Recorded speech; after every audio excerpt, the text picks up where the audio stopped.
is how the story goes. We find out by the treasure in the grand line. There's no doubt. The pirate whose eye is on it, he'll sing. I'll be king of the pirates. I'm gonna be king. Hey guys, King of Charmanders here. Today I bring to you the Season 7 analysis, the future meta, with Vital Fire and Ice builds breakdown. So we're gonna analyze Season 7's upcoming weapons and armor, and we'll also take a look at the current monster type meta and how this affects upcoming metas. Basically, for the weapons armor part, what I'm talking about is we're gonna look at the weapons and armor and a prediction, which is a pretty clear prediction of whether or not this is going to overtake whatever's coming. We're going to look at the actual meta so you avoid the fear of missing out. And so no one tries to FOMO you, and that's the worst part, is they will tell you something is good because they don't have the meta or don't do their homework. So we're trying to avoid that. As here's the truth about the Season 7 monsters. These will actually not beat out the meta by any means. Monster Hunter now actually put itself in a really weird place. There's no way the current weapon meta can be matched as beat out what's coming for Season 7. So, depending on what you have right now, there's no reason to actually heavily invest in the Season 7 weapons. More on that coming in a bit. And behold, this really somewhat fancy chart of the Season 7 monsters releasing, and we're comparing them to the actual meta. This is the actual one. Fun fact, I actually have 4 of these monsters maxed out. One of their weapon types actually maxed out. As in Silver Rathalos, Chameleos, Black Diablos, as well as Kushal Deora. Do the others do? I don't know. They should show us because they think they're really good. But this is what's actually going to be really good. So you see, we have Espinas, which is fire and poison. They already put this stuff out there, so no, this isn't anything new. They already told us what the weapon types are going to be, etc. So Espinas will be fire poison, Garen Golem will be raw, and Luna Garen will be ice. If we go by the obvious pattern, for those who know what the actual meta is, this is what you're going to get. The thing is, Silver Rathalos beats Espinas for fire, Chameleos will beat Espinas for poison, and Black Diablos and Tigrex will beat out Garen Golem. That's a given. In addition, Kushal Deora will beat out Luna Garen. Silver Rathalos is the king of fire. It's going to be the king of fire for a very, very long time unless things actually change. Chameleos and Kushal Deora are Elder Dragons. Unless it's Fulgur Anjanath, which kind of took the world by storm. Generally, Elder Dragon weapons will take out and beat anything lower than them, or won't be compared, or like aren't going to come close.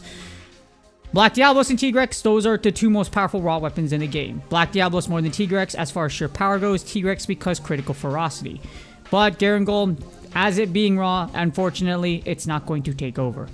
For those of you that actually know what the meta is and you've done a lot of theory crafting and builds yourself and you know what it is, this is clear as day. Unfortunately, again, Monster now put in a really weird place with the release of all these powerful monsters, and that kind of is going to give a problem for newer releases. You're going to have to figure out a balance because you can't have these monsters beat out Elder Dragons because Elder Dragons are the hardest thing to get. Unless it's Black Diablos, which is the flagship, in my opinion, for Monster Hunter now because of its excessive power and destructive ability and the fact that it's literally been the top 2 weapon Black Diablos bow for the past 2 years, and that's not going to change anytime soon. You're definitely going to see it in year 3 meta.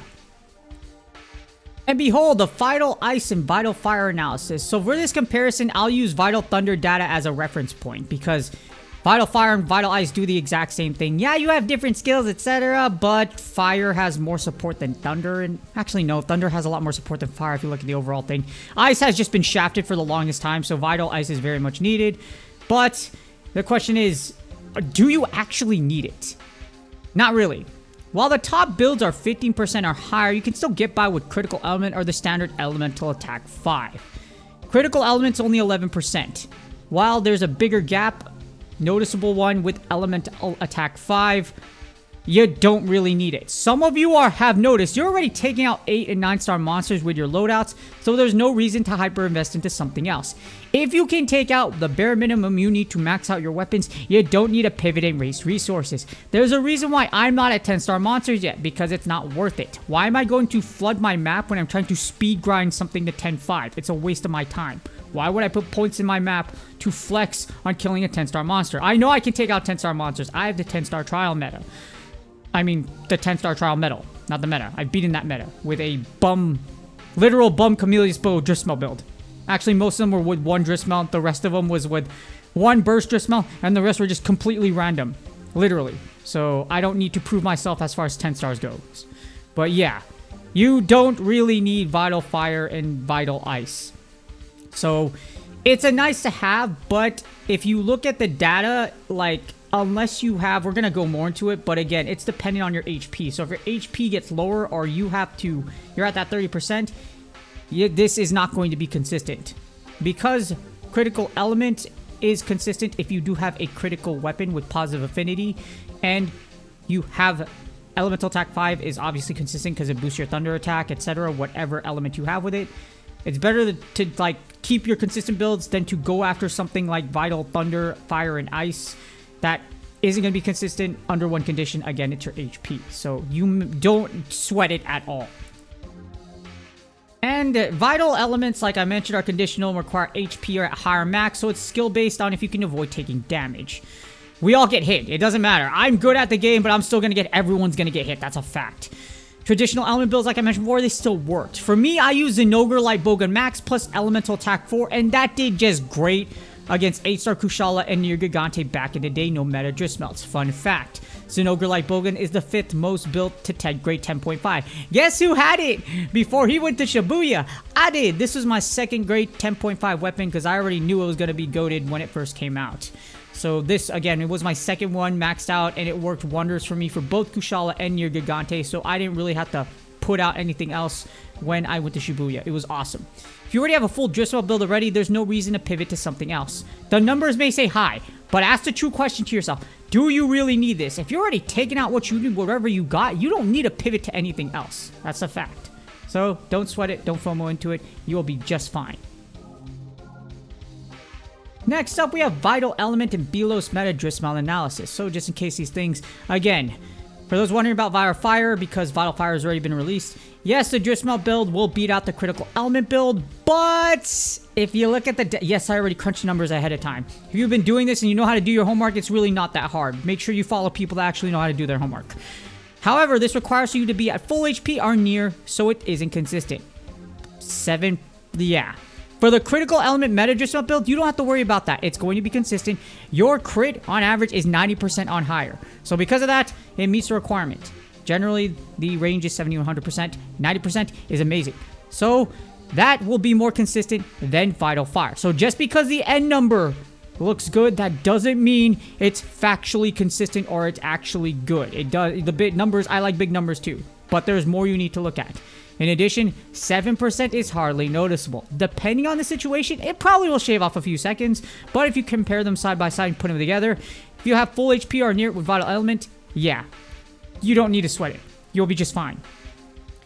As for the Black Diablos bow, should any skill come, it is unlikely it'll beat out Time Charger. The devs knew what they were doing when they released that. So I was thinking, you know what? I'm not going to bust my bacon for this. I'll bust in my bacon for it.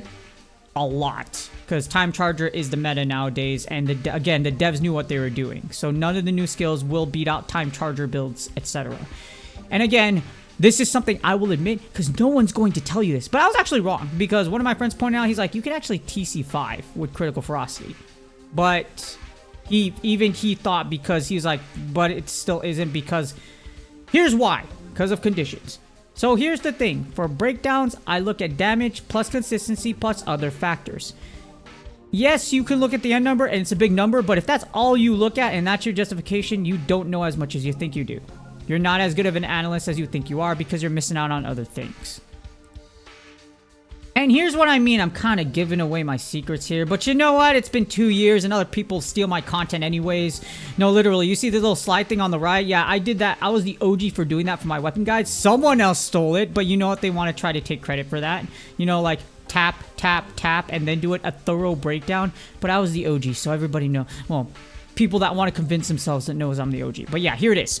So here's the thing. Everybody looks at the theoretical average. You see the white scale, that's the end number. That's literally what everyone does. You'll punch in everything manually, and then you'll look at the top right. However, I am literally the only content creator, and I don't see a lot of people, at least when I look at Facebook or Reddit, talk about consistency.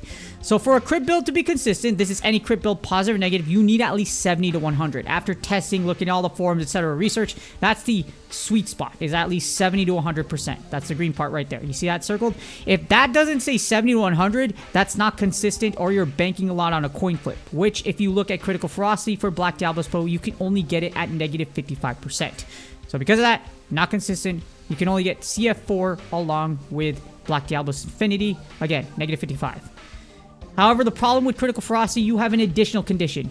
You have a 30% chance to actually meet the boost. So if you can't meet the standard for negative crit, it's too many conditions for it to be consistent. If I have to activate A, and then I can't activate A high enough till I can activate B, which B is low, 30% still pretty low, then you're not going to get that damage boost to begin with. So it's not consistent. And this brings us to the thing that 99% of experts do not do. I call it the pre-average. So it's the blue part right there. You see the blue squared part right there? It's not really noticeable, so people don't really find it or look at it. This is your boost without applying crit. Usually if it's raw builds, you'll see this number pop up a lot. You don't see it a lot for the... You don't see it a lot for the elemental ones, just because unless you're using raw, you don't really see this number go up. But that's, I call it the pre-average. If the pre-average and the result aren't high with conditions met, you don't have a consistent build. As you see with the preconditions along with the critical ferocity average, it's 5133. So it's actually your pre-average without everything else considered is actually lower than your average that you kick out. Assuming that critical ferocity, everything else goes average. It goes even decently, or how the calculator calculates, that's your average. Notice, if you look at burst, it's actually higher. And the reason why is because burst is consistent. If your negative crit doesn't apply, which negative 30 isn't a lot, your average is 5725, which is actually higher than the critical ferocity average kicking out. Because a 30% chance is way less than 55 plus a 30. I'm not great at math, but if you have to have like 2 conditions for another thing to work, I've played a lot of League of Legends, it's not consistent. And the thing is, unless you can Driftsmelt focus, you actually can't have critical ferocity 5 and raw power 5. This will never happen, because if it does, it would legitimately break the game. That would be so OP with Black Diablos Pro. There is no way the devs will allow us to focus Driftsmelt into our weapons. That's incredible. There's no way. There's a reason why Regen Coil has focus 3 and doesn't have a Driftsmelt slot, because the devs know there's balance in the Force, and unfortunately for the Force, we can't do that. But yeah, there you go. There is my breakdown. You see all those conditions. You have to break down and look at all those things. There's a reason why King of Charmander sent a kid to state. One of the hardest wrestling... Oh my gosh. One of the hardest states to have a wrestling kid go into, California, because we only have 1 state champion per weight class, and it's living hell to make it. So yes, technical breakdowns are important. And again, I have a very extensive resume. I'm not going to go there though, but here you go. There's my theory. There's all the things I look at. And that's why my builds are pretty dang good. Hopefully this gave you an insight onto Season 7 and what's coming. Because of 2024, Shibuya Monster Hunter now was put in a very weird place, because you can't have the Year 2 meta beat out that meta. It wouldn't make any sense. Live events and everybody that went there like I have, I'm the only English content creator in the top that made it over there with the most extensive arsenal. It wouldn't make any sense for whatever's coming next to beat out that meta. This is why they had the Silver Athos and Gold Rathian, the rare species dragons, released. They're telling you, hey, this is meta, go after it. With that being said, don't listen to anything or anyone trying to FOMO you, which is fear of missing out. If you can take out 8 to 10 stars with what you have, you will do fine. You do not need to bust your bacon for Vital Fire, Vital Ice, and Vital Thunder. I did it for Vital Thunder. I'm gonna do it for Vital Fire and Ice because I'm gonna get those tickets. I want to grind, okay? It's Year 2, you know, let's grind. That's the whole thing. Follow people that grind hard. Follow people that are willing to put the work and break things down. Because there are people out there that do it too. That don't do YouTube. Or don't post on Reddit and Facebook. And y'all are factually really good. And I respect y'all. Respect is where you have a credible resume. There's a plenty of the player base that are part of my community. I respect y'all to hell, especially guys like Black Diablos that build a community, because I built one for Pokemon Go, and that's really hard. With that being said, please do a huge favor. Like, subscribe, and comment to you for the YouTube algorithm. The reality is, this is free. I give you guys free info. I just put a bunch of hard work out there. I'm just a messenger. Is a messenger going to be wrong? Of course, but that's the beauty of being wrong. Because if you're wrong, you don't get better. Failure is required in order to have more success, because you go back to the drawing board and then you figure things out. I did for Jitsu, I did it for wrestling, I did it for Pokemon Go PvP, and that's why I'm a legend in that community. So, yes, y'all do your work. Y'all, good luck on your grinds. Hopefully y'all are excited for Season 7, and I will see y'all on the next video.